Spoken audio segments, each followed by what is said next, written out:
Assalamualaikum warahmatullahi wabarakatuh. Kembali lagi di channel Guru Saham di video analisa sinyal forex untuk Senin 22 Agustus 2022. Ya, jadi seperti biasa kita sudah update di Instagram Guru Forex underscore ready. Jadi teman-teman yang belum follow bisa di follow terlebih dahulu Instagramnya Guru Forex underscore ready untuk dapat info-info tentang sinyal dan analisa setiap harinya. Oke, jadi untuk hari ini kita sudah ada dua analisa di sini, ada analisa scalping dan intraday ya. Jadi di sini untuk yang scalping itu ada di USD CAD, kemudian untuk intraday-nya di New Zealand USD ya. Oke, untuk USD CAD sendiri kita analisa dari time frame M5 hingga H4, kita ambil posisinya sell. Karena di sini kita lihat ada equal structure ya teman-teman ya. Ada equal structure yang terbentuk di USD CAD. Kemudian di New Zealand USD kita analisa dari time frame H1 hingga H4, kita ambil posisinya buy. Karena kita lihat dia sudah ada fenomena liquidity swap ya. Jadi di dalamnya ada sudah terjadi liquidity swap. Jadi kita bisa harapkan dia akan kembali lagi ke karakter sebelumnya. Karena di sini kalau kita perhatikan dia belum ada change of karakter ya atau coach ya. Kemudian di sini untuk USD CAD kita set limit di 1.30093, stop lossnya di 1.30261, TP-nya di 1.29249. Resiko loss per 0,01 lotnya sekitar $1,23. Desain di bawah 1/5 dan expired sampai 24 Agustus 2022.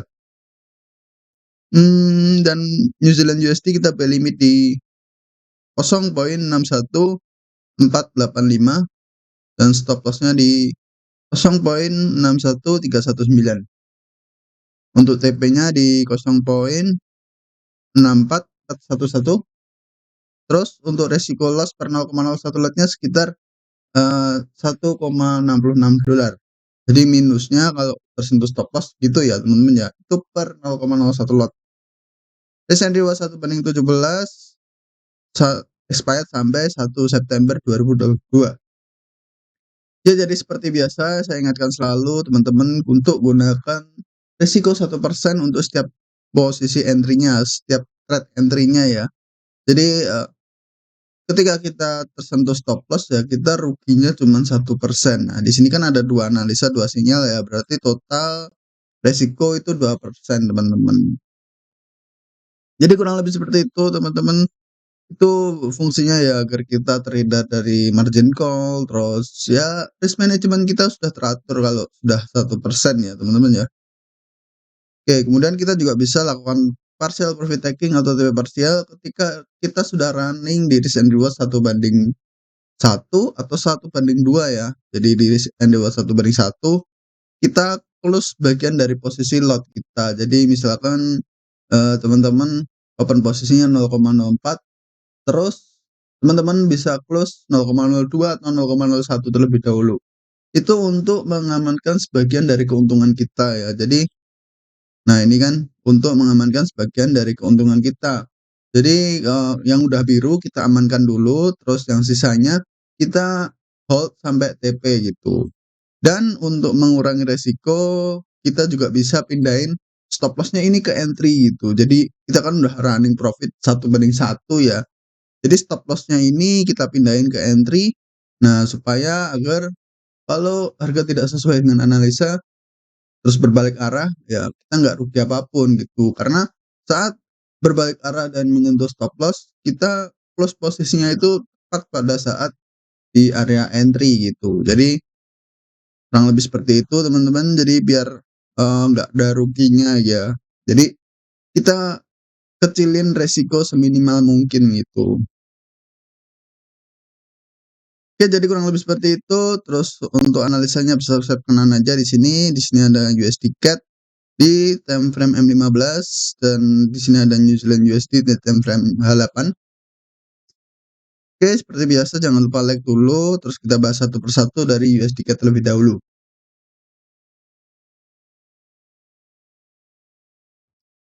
Oke, di sini USD CAD nampaknya dia sudah menyentuh area sell limit kita ya teman-teman. Nah, kalau kita perhatikan di sini kita pindah ke H4 terlebih dahulu.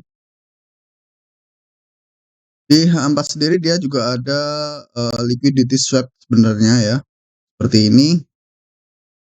Dia membentuk area liquidity di sini ya, kemudian dia sekarang udah swap dan di sini ada kalau kita perhatikan di sini ya, kita lihat di sini dia sudah ada area order block ya di sini ya. Di sini ada candle bullish terakhir sebelum dia breakout structure di sini atau ada quotes ya. Terus kalau kita tarik lagi ke belakang, dia di sini dia juga ada quote juga, ada change of karakter juga di sini. Dia udah break atau ya break di sini dia sudah membuat lower low di sini, low yang lebih rendah daripada low sebelumnya, oke. Kalau di time frame rendahnya seperti mungkin M30 atau M15, di sini dia sudah bisa disebut coach ya teman-teman ya. Nah, di sini kan dia kayak market structure ya. Oke, market structure-nya ini kan ada market structure-nya seperti ini ya. Yang pertama di sini satu, kemudian kedua di sini dua, kemudian ketiga di sini. Jadi ketika harga sudah break di sini ya, dia sudah close dari low di sini, sebenarnya di sini sudah bisa disebut coach gitu. Jadi ini kan karena high-nya ini dengan yang ini kan panjangnya sama ya, jadi seperti equal high. Nah, jadi eh ini sebenarnya bisa disebut equal high juga. Terus kalau di sini kan dia sudah membuat high yang lebih tinggi ya di sini ya, walaupun cuman sedikit. Di sini ada high yang lebih tinggi, berarti di sini sudah jadi higher high. Kemudian di sini higher high, jadi ini higher high, higher low, ya higher high. Kemudian harga break di sini close ya, close di sini berarti dia sudah ada quote juga di sini. Nah, berarti di sini adalah order block sebelum dia pick up structure atau change karakter ya. Oke, jadi kalau kita lihat untuk saat ini dia sedang melakukan liquidity swap ya. Nah, di sini kan dia membuat market structure lagi, dia koreksi, membuat swing high di sini, kemudian dia turun, dia pull back lagi di sini, jadi seolah-olah dia membentuk eh, suatu area trendline gitu, membentuk suatu area inducement gitu. Jadi seolah-olah harga akan pull back setelah masuk ke sini, tapi nyatanya dia sudah break ya, atau liquidity swap. Karena di sini masih ada area order block teman-teman. Nah, jadi perlu perlu diperhatikan ketika harga ada area semacam ini, semacam trendline seperti ini, perhatikan di bawahnya ada apa gitu. Jadi biar aman kalau ada liquidity swap seperti ini. Jadi kurang lebih seperti itu untuk time frame H4-nya, terus kita pindah ke H1. Nah, di H1 sendiri atau lebih ke M15 aja langsung. Di M15 market structure-nya bullish ya di sini ya. Di sini higher high, higher low, higher high, higher low, higher high, higher low, kemudian dia membentuk equal high di sini. Ya, di sini ada high yang lebih tinggi, tingginya sama ya di sini. Sini dan di sini. Kemudian swap juga ke atas. Di sini ada quotes dan di sini dia ada equal low ya, equal structure ya. Jadi di sini itu sifatnya mirip sama dengan liquidity ya. Jadi liquidity itu bisa berupa trendline, bisa berupa equal structure gitu. Bisa kalau trendline itu biasa disebut trendline liquidity gitu. Untuk usahakan kita jangan entry di area-area tersebut ya. Area-area tersebut. Jadi yang lebih seperti itu. Oke. Kemudian di sini juga ada area FVG ya teman-teman. Ini kalau dia berhasil tembus area ini artinya dia sudah membuat higher high ya. Berarti quotes yang di sini dia sudah batal gitu. Tapi selama dia belum tembus atau dia belum membuat high di sini ya, Artinya dia ada potensi lebih kuat untuk melanjutkan penurunan. Selama dia belum tembus area ini, tembus swing high di sini atau higher high di sini, artinya dia masih ada potensi untuk melanjutkan penurunan. Oke, jadi kurang lebih seperti itu untuk USD CAD-nya. Terus kita lanjut ke New Zealand USD. Ini sinyal intraday ya, yang tadi kan scalping ya. Jadi gunakan resiko 1% ya teman-teman ya. Jadi jangan sampai lebih dari 1%, usahakan selalu.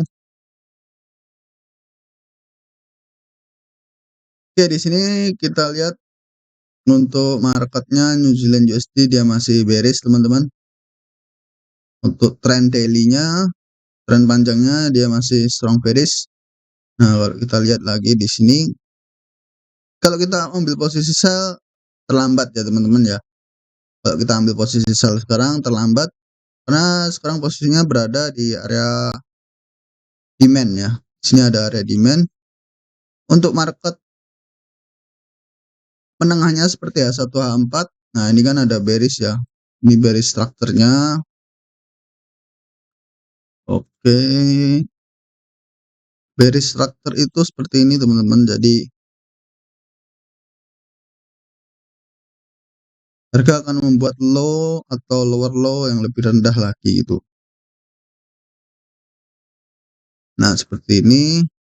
Harga akan membuat lower low, lower high, lower low, lower high, lower low, lower high, kemudian lower low. Nah, ketika lower high ini tertembus ya, tertembus di sini artinya dia sudah membuat higher high ya di sini ya. Yang membuat higher high, kemudian harga melakukan konsolidasi di sini atau biasa disebut membuat area liquidity ya di sini. Jadi kita lihat untuk tren H4 menengahnya dia sempat bullish ya teman-teman. Kemudian dia di sini ada higher high ya, higher low. Oke, kemudian ada higher high lagi di sini. Kemudian ada higher low lagi di sini, kemudian ada higher high di sini ya. Tetapi ketika harga break di sini ya, jadi konsepnya tuh seperti ini, Quotes itu seperti ini teman-teman. Jadi ketika harga membuat higher high seperti ini, lalu ketika dia break higher low di sini, itu sudah bisa disebut change of character ya atau quotes. Jadi dia sudah ada perubahan arah karakter untuk melanjutkan penurunan gitu. Nah, seperti di sini kalau kita perhatikan di H1,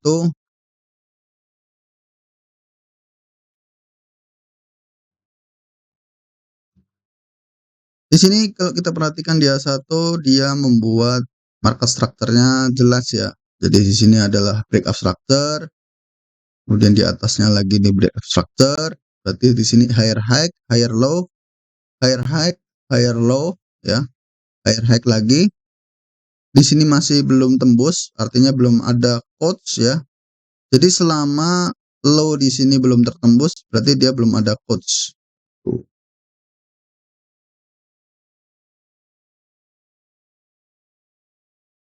Tetapi ketika harga mulai menembus, jadi selama ini belum tertembus, dia masih ada potensi untuk melanjutkan kenaikan gitu. Tetapi ketika harga mulai tembus di sini, artinya dia sudah ada perubahan arah karakter. Artinya dia akan dari yang tadinya bullish akan menjadi bearish gitu. Jadi kurang lebih sih seperti itu ya. Penjelasannya cukup jelas ya, saya kira ya. Jadi untuk jadi untuk time frame H1 hingga 4-nya dia sudah bearish ya. Tapi kemudian di sini ada area demand yang sebelumnya belum terjemput gitu. Jadi walaupun dia bearish, di sini ada area demand gitu. Kalau kita ambil posisi sell itu jelas terlambat teman-teman. Jadi kita coba ambil posisi untuk intraday-nya aja.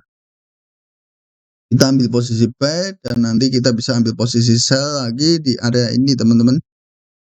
Di sini kita mungkin bisa ambil posisi sell seperti ini mungkin. Nah, kalau kita ambil posisi sell sekarang atau pasang sell limit sekarang mungkin, eee, perlu banyak waktu ya teman-teman ya, mungkin sekitar 1 minggu atau itu malah lebih ke swing teman-teman ya. Jadi kita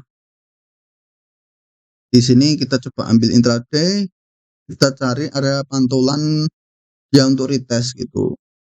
Dan di sini dia juga ada area fair value gap teman-teman, di sini ada fair value gap.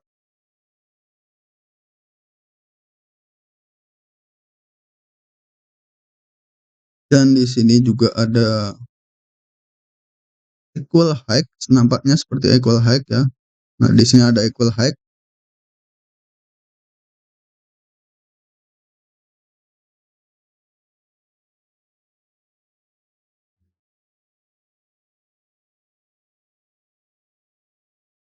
di sini ada equal high, jadi kemungkinan dia akan kembali lagi ke atas, swipe equal high-nya dan tutup area FVG. Ya mungkin nanti juga bisa ambil order block sell di sini ya teman-teman ya. Jadi harga akan kembali lagi ke sini. Ups. Jadi harga akan kembali lagi ke sini dan melanjutkan penurunan. Oke, jadi kurang lebih seperti itu untuk New Zealand USD-nya ya. Dan di sini kita coba ambil posisi buy di area order block sebelah sini. Kita ambilnya di time frame H1 teman-teman. Jadi di time frame H1 ini satu kali ukuran candle ya, satu kali ukuran candle kita ambil yang di tengah untuk entry-nya seperti ini teman-teman. Nah, jadinya seperti ini. Jadi untuk range antara buy dan stop loss itu ukurannya sama ya. Kita cuman geser aja, kita tarik bawah aja di yang saya sebutkan tadi yang di atas tadi. Jadi seperti ini ya. Kalau mau entry, kita tandai dulu order blocknya seperti kita ambil satu candle yang berlawanan. Misalkan kalau bearish itu kita ambilnya candle bullish-nya, kalau bullish kita ambil candle bearish-nya. Nah, di sini kan ada candle bullish ya. Jadi kita ambil untuk sell, kita ambil candle bullish itu ya. Ini satu kali ukuran candle ya. Jadi caranya tinggal kita sesuaikan, kita samain gini. Terus kita tarik ke atas gini. Nah, jadi kan kita bisa entry untuk range antara sell dan stop loss itu range-nya sama ya dengan entryan kita. Kita cuman entry-nya di tengah gitu. Oke, jadi kurang lebih seperti itu ya teman-teman untuk penjelasannya di New Zealand USD dan USD CAD. Semoga bermanfaat dengan video ini. Yang udah profit pertahankan, yang masih loss terus belajar ya. Pertahankan risk manajemennya karena itu adalah kunci untuk profit konsisten jangka panjang ya. Jadi sekaligus ya selain untuk kita bertahan di market, kita juga bisa profit konsisten jangka panjang dengan mengatur risk manajemennya selalu konsisten ya, selalu konsisten dengan resiko 1%, selalu konsisten dengan risk and reward-nya. Terus ya dengan begitu kita juga bisa psikologis kita juga baik gitu. Jadi kita tidak emosi tradingnya, terus kalau loss ya biasa aja kan cuma 1% gitu. Jadi kurang lebih seperti itu. So ikuti terus analisa sinyal forex di video-video selanjutnya. Jadi jangan lupa subscribe agar tidak ketinggalan update video-video berikutnya. Yang punya pendapat lain bisa tulis di kolom komentar. Jangan lupa like, share, and subscribe ya. Oke. Wassalamualaikum warahmatullahi wabarakatuh.